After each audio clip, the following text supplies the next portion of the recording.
പോലെയുള്ളതൊക്കെ ഉണ്ടായിട്ടില്ലേ? അതുകൊണ്ട് ഏത് വിഷയത്തിലായിരുന്നാലും ശരി, ഇപ്പോ ഇവരെ ആരെങ്കിലും ഒരാൾ അറിഞ്ഞോ അറിയാതെയോ ഒന്ന് എതിർക്കാൻ തയ്യാറായാൽ അയ്യോ, അവര് നേരിടേണ്ടി വരുന്ന പ്രശ്നങ്ങൾ ചെറുതല്ല കേട്ടോ. ഇപ്പോ DGP ശ്രീജിത്ത്, അദ്ദേഹത്തിന് മതപരമായിട്ടുള്ള ചടങ്ങുകളിൽ പങ്കെടുക്കാനും ഭക്തിഗാന കാസറ്റ് ഇറക്കാനും ഒക്കെ അനുമതി നൽകിയിട്ടില്ല എന്ന് സർക്കാർ പറഞ്ഞതായിട്ടൊരു പ്രസ്താവന കണ്ടല്ലോ. വിവരാവകാശ രേഖയിലാണ് ഇക്കാര്യം പൊതുഭരണ, അതായത് എന്താണ്, AISC എന്നാണ് ഇതിന് പറയുക കേട്ടോ. ഈ വകുപ്പിലെ സ്റ്റേറ്റ് പബ്ലിക് ഇൻഫർമേഷൻ ഓഫീസറാണ് അറിയിച്ചിരിക്കുന്നത്. ഹൈന്ദവ പരിപാടികളിൽ നിരന്തരം പങ്കെടുക്കുന്ന ശ്രീജിത്ത് അവതരിപ്പിച്ച ഭക്തിഗാനങ്ങളും അതുപോലെ ഭക്തി പ്രഭാഷണങ്ങളും സോഷ്യൽ മീഡിയയിലൂടെ വ്യാപകമായി പ്രചരിപ്പിക്കപ്പെട്ടു. അപ്പോഴാണ് ആറ്റുകാലമ്മയുടെ തിരുനടയിൽ ശ്രീജിത്ത് നടത്തിയ ഒരു സംഗീത അർച്ചന ശ്രദ്ധിക്കപ്പെട്ടത്. IPS യൂണിഫോമിൽ പോലും ശ്രീജിത്ത് ഭക്തിഗാനം പാടിയത് സേനയ്ക്കകത്ത് നിന്ന് തന്നെ വലിയ പ്രതിഷേധത്തിന് വഴിമരുന്നിട്ടു. എത്രയോ പോലീസ് ഉദ്യോഗസ്ഥർ കാക്കിയിട്ടിട്ട് നിന്ന് ഇസ്ലാമിനെ വാനോളം പൊക്കുന്നത് നമ്മൾ കണ്ടിട്ടില്ലേ?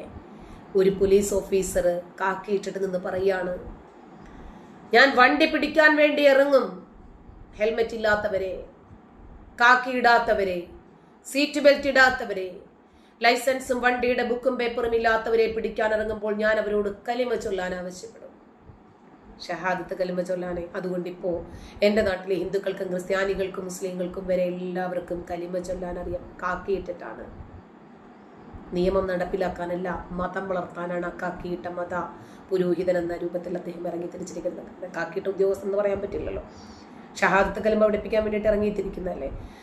ജാതിക്കും മതത്തിനും വിശ്വാസങ്ങൾക്കും എല്ലാം അപ്പുറം എല്ലാ വിഭാഗം ജനങ്ങളെയും ഒരുപോലെ കാണുകയും ബഹുമാനിക്കുകയും ചെയ്യേണ്ടുന്ന ഉന്നത IPS ഓഫീസർ ഏതെങ്കിലും പ്രത്യേക മതവിഭാഗത്തിന്റെ മാത്രം ഭാഗമായി നിരന്തരം മാറുന്നത് സർക്കാരിനും വലിയ തലവേദനയാണ് സൃഷ്ടിച്ചിരിക്കുന്നത്. നമ്മുടെ സ്പീക്കർ പറഞ്ഞത് നിങ്ങൾക്ക് ഓർമ്മയുണ്ടോ?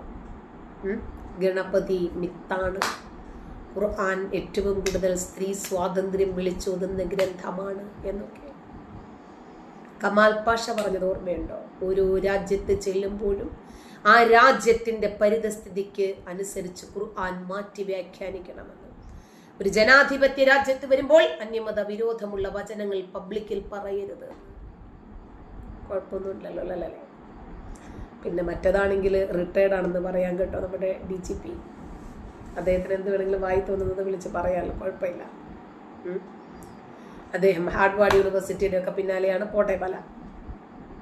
ഈ അവസരത്തിലാണ് ശ്രീജിത്തിന് മതപരമായിട്ടുള്ള ചടങ്ങുകളിൽ പങ്കെടുക്കാനും ഭക്തിഗാന കാസറ്റ് ഇറക്കാനും അനുമതി നൽകിയിട്ടില്ല എന്ന് സർക്കാർ തന്നെ വ്യക്തമാക്കി ഇപ്പോൾ രംഗത്ത് വന്നു. മുമ്പ് സിവിൽ സർവീസ് പരിശീലന വേദിയിൽ ജാതീയത പറഞ്ഞു എന്നാരോപിച്ച് ADGP ശ്രീജിത്തിനെതിരെ രൂക്ഷമായിട്ടുള്ള വിമർശനം ഉയർന്നു വന്നത് നമ്മളൊക്കെ വാർത്തകളിൽ കണ്ടതാണ്. കേരളത്തിലെ ഡോമിനന്റ് കാസ്റ്റ് നായരാണെന്നും തറവാട് എന്ന സങ്കല്പം അവരിൽ നിന്നും ഉണ്ടായതാണ് എന്നും ശ്രീജിത്ത് അന്ന് പറഞ്ഞു. UPSC കേരളയുടെ ഒരു യൂട്യൂബ് ചാനൽ, UPSC എന്ന് പറയുന്ന യൂട്യൂബ് ചാനൽ, അതിന്റെ പേജിലാണ് ഈ വിവാദത്തിനിടയാക്കിയിട്ടുള്ള വീഡിയോ പങ്കുവച്ചത്. പരിശീലന ക്ലാസ്സിൽ ഉണ്ടായിരുന്ന ഫിദ എന്ന ഒരു മുസ്ലിം പെൺകുട്ടിയോട് തറവാട്ടിൽ ആരൊക്കെ ഉണ്ട് എന്ന് ശ്രീജിത്ത് ചോദിച്ചു. ആ കുട്ടി എല്ലാവരും ഉണ്ടെന്ന് മറുപടി പറയുന്നു. എന്നാൽ ഫിദയ്ക്ക് തറവാട് എന്ത്, അവരെ സംബന്ധിച്ചിട്ട് ശ്രീജിത്ത് സദസ്സിനെ സാക്ഷി ആക്കി ചോദിച്ചത് ഫിദയ്ക്ക് എന്ത് തറവാടാണ് എന്നൊക്കെ ചോദിച്ചിട്ട് അധിക്ഷേപിച്ചു എന്ന രൂപത്തിലാണ് ആ വാർത്ത ഞാൻ ഓർക്കുന്നുണ്ട്. അത് അപ്പോ ഈ തറവാട് എന്നത് നായർ കോൺസെപ്റ്റ് ആണ്. അതുകൊണ്ട് ഫിദ ഇസ്ലാം അല്ലേ, നിനക്ക് എവിടെയാണോ തറവാട് എന്ന ചോദ്യം ഉന്നയിച്ച ADGP ശ്രീജിത്തിന്റെ വാക്കുകൾ ഇങ്ങനെയായിരുന്നു. ഈ തറവാട് എന്നത് നായർ കൺസെപ്റ്റ് ആണ്. തറവാട് എന്ന വാക്ക് നായരുടെ വാക്കാണ്. ഇവിടെയുള്ള എല്ലാവരും ഇപ്പോൾ തറവാട് എന്ന് പറയും, മനസ്സിലായോ?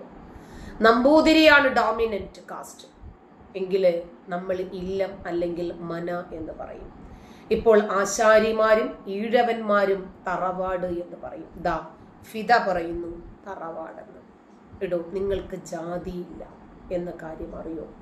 പ്രവാചകന് ജാതി ഉണ്ടായിരുന്നോ? അദ്ദേഹത്തിന്റെ ചോദ്യമാണ് കേട്ടോ, വീഡിയോ എൻ്റെ കയ്യിലുണ്ട്. എന്നാല് ഇവരിതെന്ത് ചെയ്യുന്നു? ഇവിടെ എന്താ ചെയ്യുന്നത്? ഒരു പ്രത്യേക ജാതിയുടെ ഭാഷകൾ മാത്രം ഉപയോഗിക്കുന്നു. അദ്ദേഹത്തിന്റെ വാക്കുകളാണ് കേട്ടോ ഞാൻ പറയുന്നത്. സംജ്ഞകൾ മാത്രം ഉപയോഗിക്കുന്നു. പ്രത്യേക ഇതിന്റെ അസ്സലാമു അലൈക്കും ഇൻഷാ അല്ലാഹ് മാഷാ അല്ലാഹ് ബിസ്മില്ലാഹിർ റഹ്മാനിർ റഹീം ഒക്കെ ആയിരിക്കും ഉദ്ദേശിച്ചത് ഞാൻ വിചാരിക്കുന്നു. അതാണ് ഡോമിനന്റ് കാസ്റ്റിന്റെ പ്രത്യേകതയെന്ന്. ഇതായിരുന്നു ശ്രീജിത്ത് IPSന്റെ വാക്കുകൾ. സോഷ്യൽ മീഡിയകളിൽ നിരവധി രൂക്ഷമായിട്ടുള്ള വിമർശനങ്ങൾക്ക് ഈ വീഡിയോ കാരണമായി. ഒരുപാട് ആളുകൾ പ്രതികരണവുമായി രംഗത്ത് വന്നു. ആ സമയത്ത് ഞാനും അതെടുത്ത് പ്രതികരിച്ചിരുന്നു. എന്നാൽ ADGP ശ്രീജിത്തിനെ തരം താഴ്ത്തണം എന്നാവശ്യപ്പെട്ട് UPSCക്ക് അഡ്വക്കേറ്റ് ഷാജഹാൻ അടിപൊളി മറുപടി നൽകി, ഒരു പരാതിയും നൽകി. കേന്ദ്ര ആഭ്യന്തര മന്ത്രാലയം ഉചിതമായ നടപടിക്ക് നിർദ്ദേശിച്ച് കേരള സർക്കാരിനെ അയച്ചു.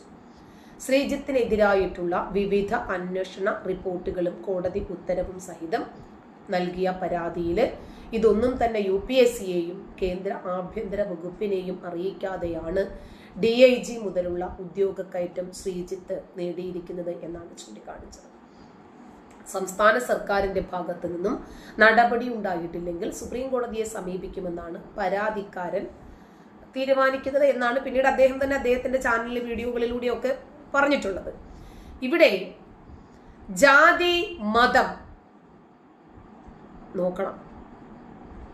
കാക്കിയിട്ടാലും ഏത് ഔദ്യോഗിക രൂപത്തിലാണ് ഇവർ ഇരിക്കുന്നതെങ്കിലും ശരി, ഇവരുടെ ഉള്ളിൽ കിടക്കുന്നത് ഇനിയിപ്പോ മന്ത്രിയാകട്ടെ, രാജാവാകട്ടെ, MP ആകട്ടെ, എന്തായിരുന്നാലും ശരി, ഇവരുടെ തലച്ചോറിലുള്ളത് മതമാണെങ്കിൽ ആ മതം ഇടയ്ക്കിടയ്ക്ക് പുറത്തു വന്നുകൊണ്ടേയിരിക്കും. അതിന് മത തീവ്രവാദമാണോ മതഭീകരവാദമാണോ എന്നറിയില്ല. പക്ഷെ നമ്മുടെ നാട്ടില് പ്രത്യേകമായിട്ടുള്ള ഒരു മതവിഭാഗത്തിന് മാത്രം എന്തുമാകാം എന്ന രീതിയിലാണ് ഇന്ന് നമ്മുടെ നാട്ടിന്റെ പോക്ക്. നിങ്ങൾ ഇന്ന് കണ്ടിട്ടുണ്ടാവും, മഹാരാഷ്ട്രയില് സമാന്തരമായിട്ടുള്ള ഒരു ഇസ്ലാമിക രാജ്യവും മന്ത്രിസഭയും. കണ്ടോ നിങ്ങൾ ആ വാർത്ത?